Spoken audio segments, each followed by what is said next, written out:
Devil Paul, ఓ sorry David Paul సోమవారం పొద్దున్నే elementary స్కూల్కి రెడీ అయిపోయిన గుంటబచ్చలాగా ముద్దుగా రెడీ అయ్యి ముసిముసిగా నవ్వుతుంటాడు. పైకి ఏమీ తెలియని తింగర గొర్రెలాగా ఉంటాడు.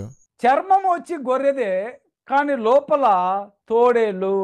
కరెక్ట్ భయ్యా, నేను విన్న అత్యంత చెత్తబోధల్లో నీదే నెంబర్ 1. చర్చ్ ఆఫ్ క్రైస్ట్ పక్షంగా మన నవ్వుల రాజా చెప్పిన మర్మాలు ఒకసారి వినండి. 2000 సంవత్సరాల నుంచి పరిశుద్ధాత్ముడు కుమ్మరింపబడుతుండ 2000 సంవత్సరముల క్రితం కుమ్మరింపబడి అంటే యోవేలు గ్రంథంలో చెప్పబడిన ప్రవచనము నెరవేర్పు జరిగింది. అది రోజు నెరవేర్పు జరుగుతూ ఉండదు. మన బుజ్జిబాబే కాదు, పీడీ బ్యాచ్ అందరూ కూడా ఇదే వాగుతుంటారు. అందరి పాపశిక్ష యేసు మీద మోపబడుతుందని యెషయా 53వ అధ్యాయంలో ప్రవచించబడింది. అప్పటి వరకు జనులందరూ చేసిన పాపాలని యేసు మీద మోపబడి ఆయన శిక్ష అనుభవించి ఆ ప్రవచనాన్ని నెరవేర్చాడు. మరి ఆ తర్వాత పుట్టి పాపాలు చేసిన మన సంగతి ఏంటి? మన విషయంలో ఈ ప్రవచనం మళ్లీ మళ్లీ నెరవేరదా?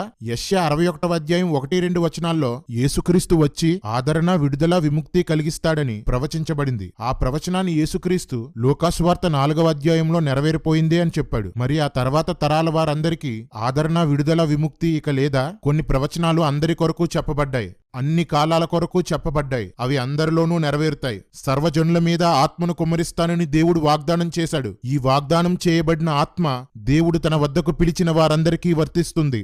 ఆ అధికారము అపోస్తులులకు మాత్రమే ఇవ్వబడి ఉన్నది. కారణము అపోస్తులు పరిశుద్ధాత్మలో బాప్తిస్మము పొందారు. బైబిల్ చదవండి భయ్యా, బైబిల్ చదవండి. ఒళ్ళు తీపిడే పొగరు.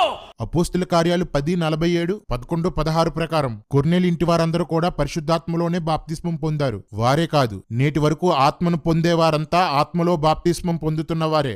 అయితే పరిశుద్ధాత్ముడు మనలో ఉంటాడా అంటే పరిశుద్ధాత్ముడు మనలో వరముగా ఉంటాడు, శక్తిగా ఉండడు. పిచ్చా ఎర్రా సింగనాదం కాదు భయ్యా, దేవుడు మాకు అనుగ్రహించింది శక్తి, ప్రేమ, ఇంద్రియ నిగ్రహం గల ఆత్మని, శక్తి లేని ఆత్మను కాదు. మీ భ్రష్ట చర్చ్ ఆఫ్ క్రైస్ట్ లో ఏ ఆత్మ ఉందో నాకు తెలీదు. ఎంత తక్కువ ఆలోచన చూడనిది.